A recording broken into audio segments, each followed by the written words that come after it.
Eu me lembro de uma conversa que eu tive com um homem simples, membro antigo de uma igreja muito tradicional.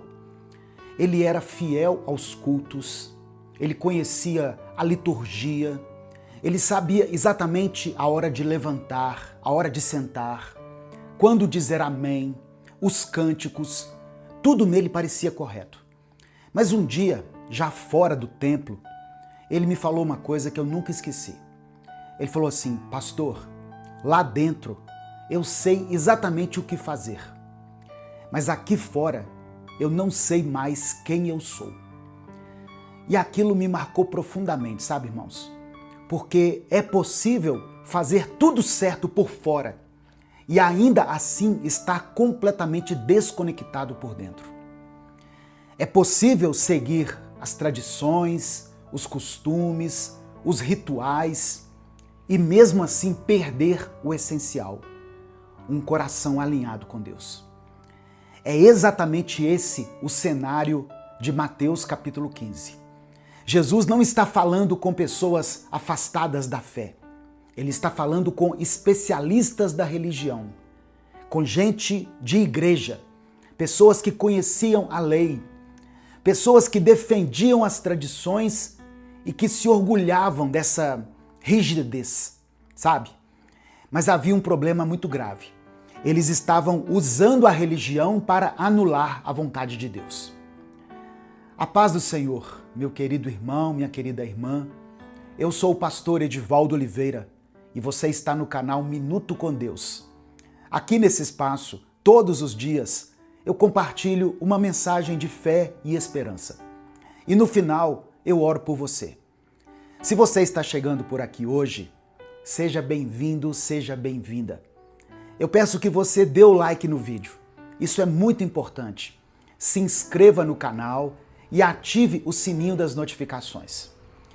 Hoje eu quero refletir em um texto das Escrituras que está no Evangelho de Mateus, no capítulo 15, do verso 1 ao verso 11. Está escrito assim, olha: Então, alguns fariseus e mestres da lei que haviam chegado de Jerusalém foram a Jesus e perguntaram: por que os seus discípulos transgridem a tradição dos anciãos? Pois eles não lavam as mãos antes de comer. Versículo 3. Jesus respondeu: e por que vocês transgridem o mandamento de Deus por causa da tradição de vocês? Pois Deus disse: honre o seu pai e a sua mãe, e quem amaldiçoar o seu pai ou a sua mãe terá que ser executado. Mas vocês afirmam que, se alguém disser ao seu pai ou à sua mãe: qualquer ajuda que vocês poderiam receber de mim, já dediquei a Deus como oferta, certamente não precisa honrar o seu pai, assim vocês anulam a palavra de Deus, por causa da tradição de vocês.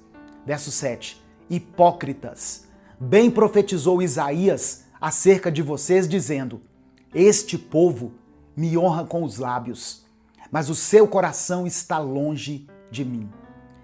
Em vão me adoram.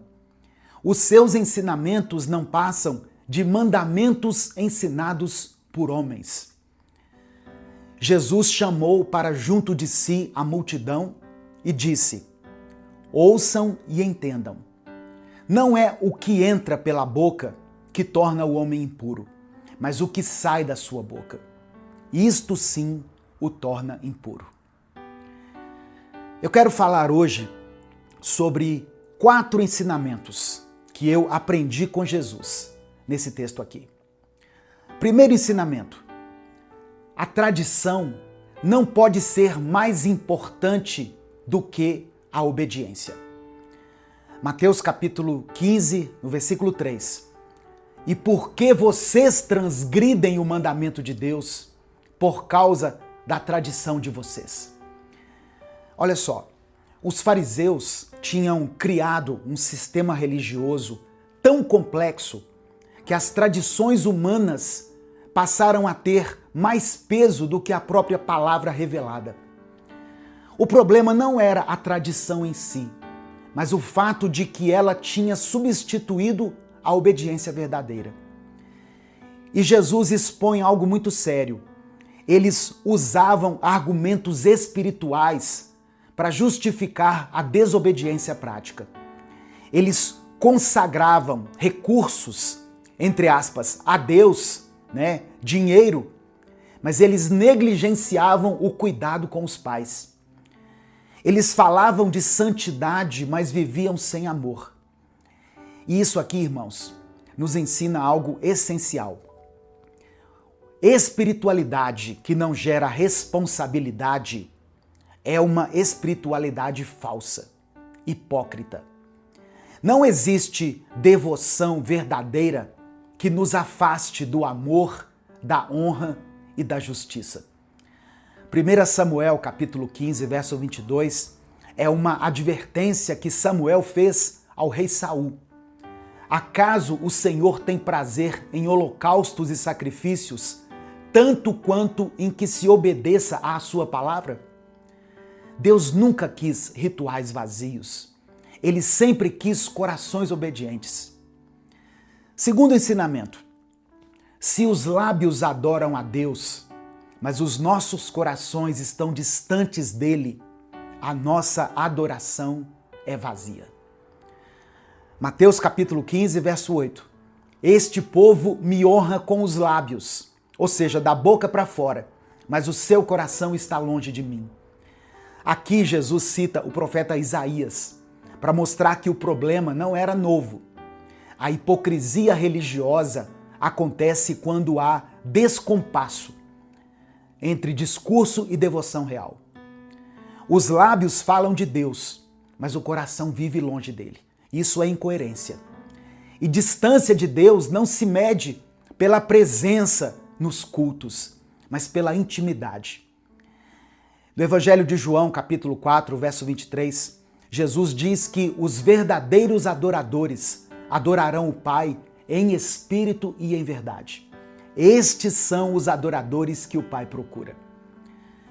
Irmãos, o coração é o centro da vida espiritual. Você pode ter uma liturgia perfeita, correta, mas um coração frio. Pode ter uma linguagem evangélica perfeita e uma alma endurecida. Deus não se impressiona com performance espiritual. Ele se move por verdade, arrependimento e entrega sincera. Se essa palavra está falando ao seu coração, se o Espírito Santo está falando com você, eu peço que você escreva agora nos comentários o seu pedido de oração, porque no final nós vamos orar juntos. E junto com o seu pedido de oração, escreva essa declaração de fé. Senhor, alinha o meu coração com a tua vontade. Amém? Escreva isso. No final dessa mensagem, eu vou orar por cada pedido que for apresentado aqui nos comentários. Terceiro ensinamento. A verdadeira contaminação não vem de fora, mas de dentro. Mateus capítulo 15, verso 11. Não é o que entra pela boca que torna o homem impuro, mas o que sai da boca. Jesus rompe com uma visão religiosa superficial. O problema não está no exterior, mas no interior. Jesus redefine a pureza não como algo cerimonial, mas como algo moral e espiritual. Em Lucas 6, no verso 45, ele diz que a boca fala do que o coração está cheio. Quando uma pessoa só consegue dizer palavras duras, isso revela que o coração dela está ferido. Uma pessoa que, por exemplo, vive criticando os outros, na verdade é uma pessoa orgulhosa.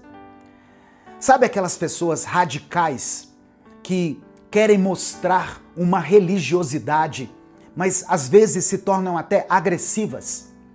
Esse tipo de atitude revela ausência de graça. Presta atenção, Cristo veio para nos salvar, mas Ele também quer transformar o nosso coração, mudar a nossa maneira de agir. E aqui está o centro do Evangelho. Jesus não veio ajustar tradições, Ele veio regenerar pessoas. Ele não veio reformar a religião. Ele veio para salvar pecadores. Antes de falar o próximo ensinamento que está contido nessa passagem, que é justamente viver uma fé enraizada na verdade e não apenas na aparência, eu quero te fazer um convite muito especial. Em outubro de 2026, nós estamos indo em uma caravana para Israel. Já tem dezenas de pessoas. Essa caravana está sendo organizada pela Aleph Turismo e nós ainda temos vagas. Você tem o sonho de conhecer Israel? Essa é a sua oportunidade. Israel não é um turismo comum, sabia? É uma experiência espiritual. Você vai caminhar por Cafarnaum, Jerusalém, pela Galileia. Nós vamos ler a Bíblia no cenário onde tudo aconteceu. Você vai compreender os textos com profundidade histórica, cultural e espiritual. Imagina ser batizado ou rebatizado no Rio Jordão. Irmãos, essa é uma viagem que vai transformar a sua leitura bíblica, vai fortalecer a sua fé e aprofundar o seu relacionamento com Deus. Se você deseja viver isso com a gente, mande uma mensagem para Aleph Turismo. Manda hoje mesmo e faça uma simulação do seu pacote, sem compromisso. O número está aqui na descrição desse vídeo e também no comentário fixado. Talvez essa seja a experiência que Deus está preparando para marcar a sua história. Amém? Quarto ensinamento. A fé que agrada a Deus começa no coração. Eu vou repetir. A fé que agrada a Deus começa no coração. Jesus encerra esse ensino mostrando que Deus não busca aparência, mas ele busca verdade, sinceridade. Jesus não exige uma tradição impecável, mas um coração quebrantado, totalmente rendido a ele. Ele não busca discursos religiosos, mas vidas transformadas. Lá no Salmo 51, no verso 17, Davi escreveu assim, olha: um coração quebrantado e contrito, ó Deus, não desprezarás. Cristo é o centro dessa mensagem aqui. Ele é aquele que purifica o coração, aquele que restaura a comunhão e que nos ensina a viver uma fé viva, verdadeira e cheia de graça. Nesse momento eu quero orar pela sua vida. Se você ainda não escreveu nos comentários o seu pedido de oração, escreva aqui agora. Ou talvez você não queira escrever tudo detalhado. Escreva pelo menos a área da sua vida que precisa ser transformada por Deus. E declare pela fé: Senhor, alinha o meu coração com a tua palavra. Se você puder, feche os seus olhos, curva a sua cabeça e vamos falar com Deus. Senhor nosso Deus e nosso Pai, nós nos colocamos agora diante da tua presença, com temor e com humildade. Obrigado porque a tua palavra nos confronta e nos chama ao arrependimento. Livra-nos, ó Deus, de uma fé apenas exterior. Livra-nos de tradições vazias. Nós não queremos te honrar apenas com os lábios, enquanto o nosso coração se afasta de ti. Nós te pedimos pela fé que o Senhor alinhe o nosso coração com a tua vontade. Purifica, ó Deus, as nossas intenções. Transforma as nossas palavras, o nosso jeito de confrontar as pessoas. Restaura a nossa intimidade contigo. Que possamos olhar para nós mesmos antes de apontar defeitos nos outros. Eu coloco diante de ti cada pedido de oração que foi escrito aqui. O Senhor conhece cada dor, cada luta, cada crise, os medos e as necessidades. Visita cada família aqui representada com a tua graça. Derrama a tua cura. Nos dê a tua direção e a tua salvação. Que o Espírito Santo faça uma obra profunda em nós. Que a nossa fé seja viva, seja sincera e seja principalmente centrada em Jesus Cristo. nosso Senhor e nosso Salvador. Nós te pedimos pela fé que o teu nome seja glorificado em nossas vidas. Nós oramos em nome de Jesus. Amém. Receba essa palavra no seu coração, meu irmão, minha irmã. Não como mais um ensinamento, mas como um convite do próprio Deus para alinhar o coração à sua vontade. Que a sua fé não seja apenas de palavras ou costumes, mas que seja uma fé marcada por uma vida transformada, marcada pela intimidade verdadeira e por um coração totalmente rendido a Jesus. Que hoje o Senhor trate o seu interior, que Ele cure o que está ferido e renove em você uma devoção sincera e viva. Amém? Em nome de Jesus. Se essa palavra te abençoou, compartilhe ela com seus contatos. É só você clicar aqui embaixo no botão compartilhar, selecionar a opção WhatsApp e mandar para os seus grupos. Mande para pelo menos 3 pessoas que você sabe que precisa ouvir isso. A palavra de Deus tem o poder de transformar a vida das pessoas. Minuto com Deus é um projeto evangelístico independente. Se você quiser apoiar o trabalho que nós fazemos aqui, se você quiser expressar a sua gratidão por esse ministério, seja membro do canal ou nos apoie através da nossa chave Pix, que é o nosso CNPJ, e está aqui na descrição do vídeo e no comentário fixado. Para você que é membro do canal, essa mensagem foi postada um dia antes, para que você tenha acesso a ela. Deus te abençoe, eu sou o pastor Edivaldo Oliveira. Esse foi mais um Minuto com Deus. Evangelho de Marcos, capítulo 10, do 17 ao 22. Quando Jesus ia saindo, um homem correu em sua direção e se pôs de joelhos diante dele.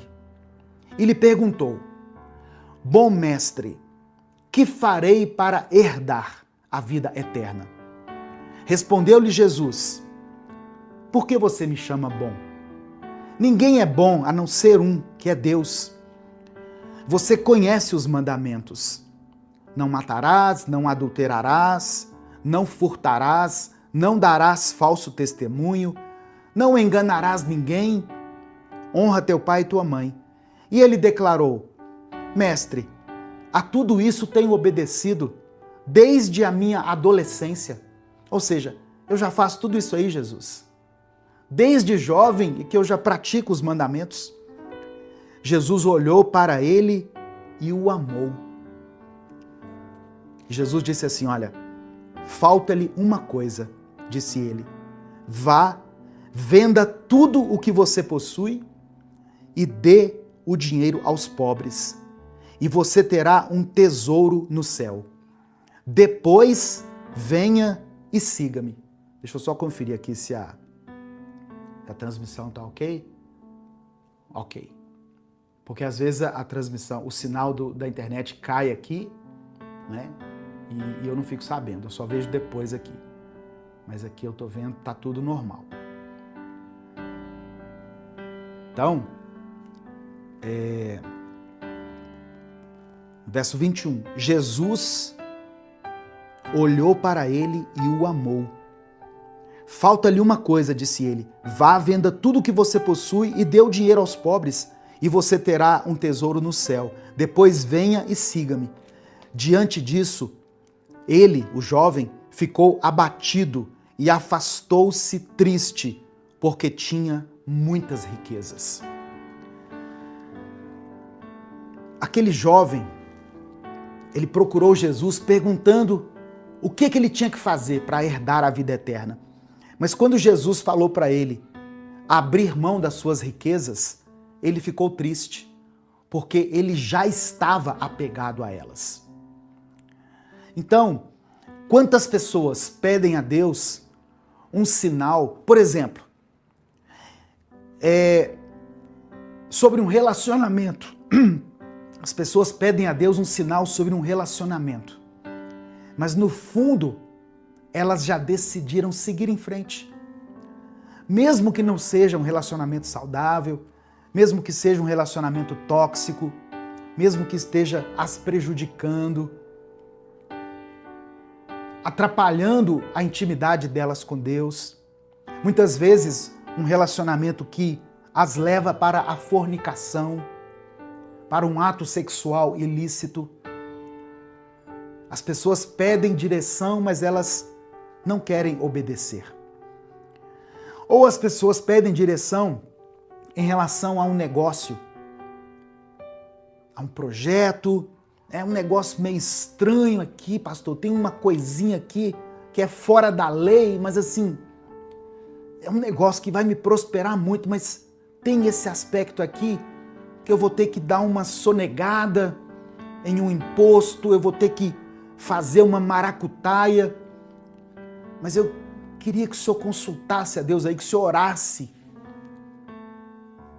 Amém, irmãos? Eu vou orar, mas a pessoa já sabe a resposta.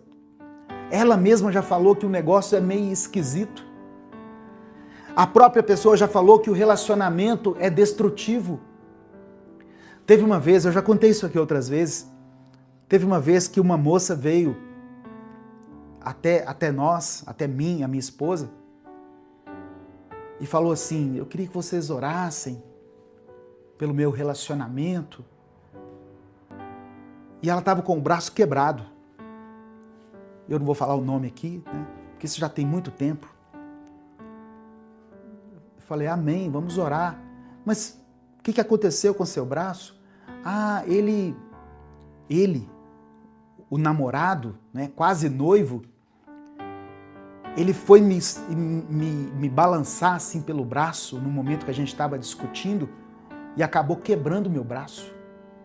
Irmãos, o sinal já estava ali evidente. Deus já estava falando com ela, através daquela dor, daquele braço quebrado, que aquele relacionamento não ia dar certo. Como não deu certo? Como não foi para frente? E a pessoa ainda queria uma oração, sabe? Para confirmar. Então, não deixe que a sua vontade seja maior do que a vontade de Deus.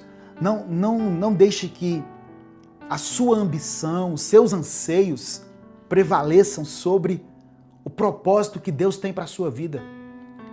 Se você está entendendo isso, diga amém. Se essa mensagem está testificando no seu coração, diga amém.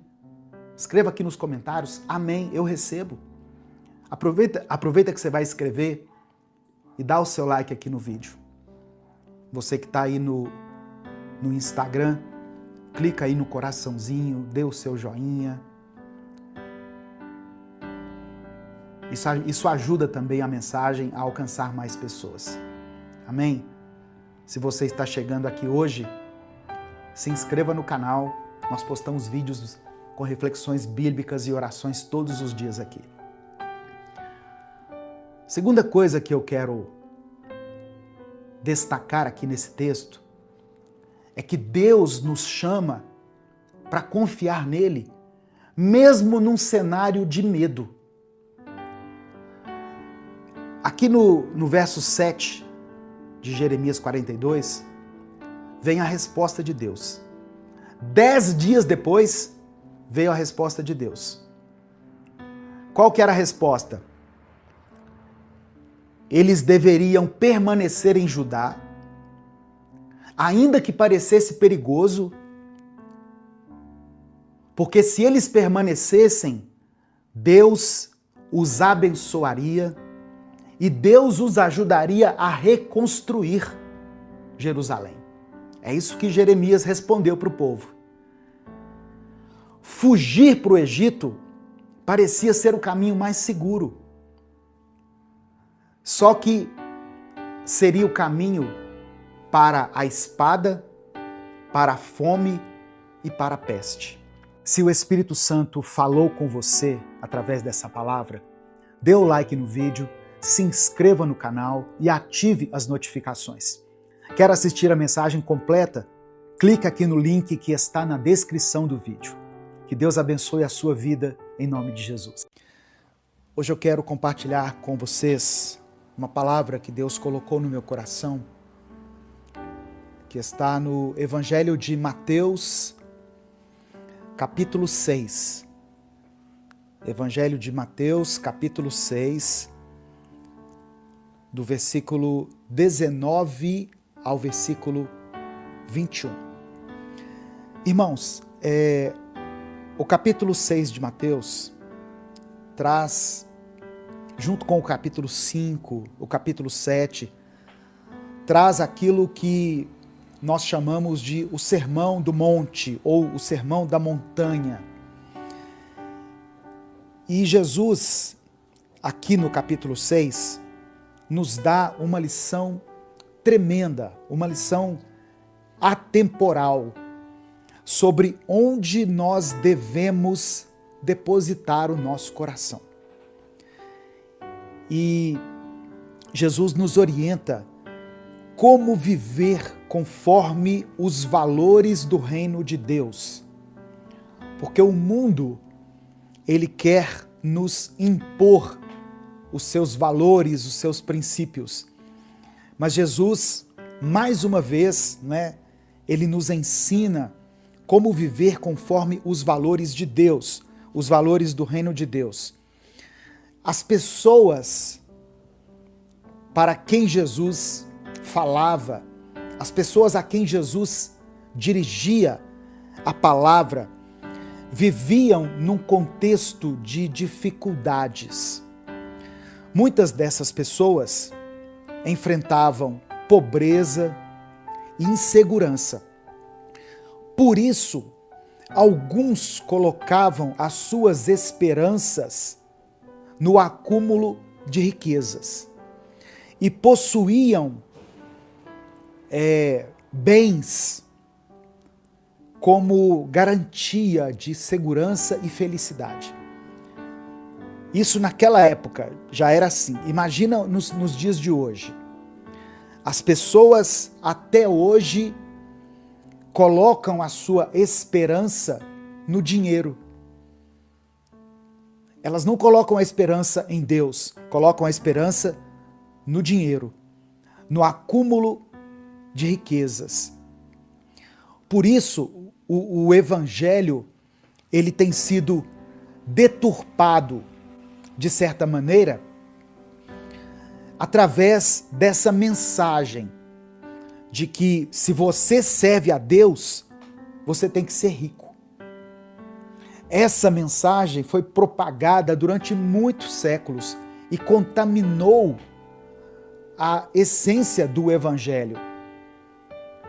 Porque se nós formos examinar todas as vezes que Jesus falou a respeito do dinheiro, Jesus não mandou nós ficarmos ricos, Jesus não mandou nós acumularmos riquezas. Eu vou ler o texto daqui a pouco. Jesus sempre deixou muito claro o papel do dinheiro na nossa vida, dizendo que nós não devemos ter o dinheiro como nosso Senhor, como um Deus. Se nós quisermos servir a Deus, nós não podemos servir ao Deus Mamon, que é o Deus do dinheiro, que é o Deus das riquezas. Então eu creio que essa palavra que Deus trouxe ao meu coração, essa reflexão, ela vai servir para muitas pessoas compreenderem o papel do dinheiro, a importância da riqueza na vida delas. Porque o alerta de Jesus foi direto aqui nessa mensagem. Não acumulem tesouros na terra. Não é que nós não devemos acumular tesouros, mas não acumulem tesouros na terra.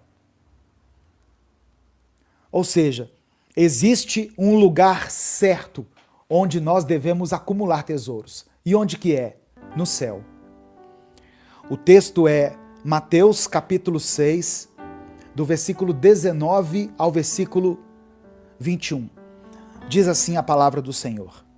São palavras de Jesus, tá? Não são palavras minhas, são palavras de Jesus.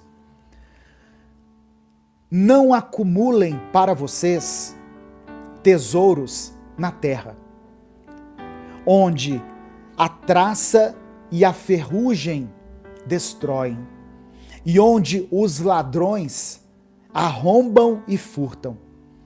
Mas acumulem para vocês tesouros no céu, onde a traça e a ferrugem não destroem, e onde os ladrões não arrombam nem furtam. E o verso 21, Jesus conclui esse pensamento, essa reflexão, dizendo assim: pois onde estiver o seu tesouro, aí também estará o seu coração. Onde estiver o seu tesouro, aí também estará o seu coração. Eu quero refletir com você nessa palavra hoje. Onde está o seu tesouro? Onde está o seu coração? Essa é uma mensagem muito importante e eu gostaria muito que ela alcançasse milhares de pessoas. Por isso, eu quero que você me ajude a fazer com que essa mensagem alcance muitas vidas. Como que você pode fazer isso? Dê o seu like no vídeo. O seu like faz com que essa mensagem seja impulsionada de maneira natural, de maneira orgânica. E ela alcança muitas vidas, porque o YouTube recomenda essa mensagem para outras pessoas. Se inscreva no canal se você ainda não for inscrito e ative o sininho das notificações. São coisas muito simples e coisas que não lhe custam nada. Se o Espírito Santo falou com você através dessa palavra, dê o like no vídeo, se inscreva no canal e ative as notificações. Quer assistir a mensagem completa? Clique aqui no link que está na descrição do vídeo. Que Deus abençoe a sua vida em nome de Jesus.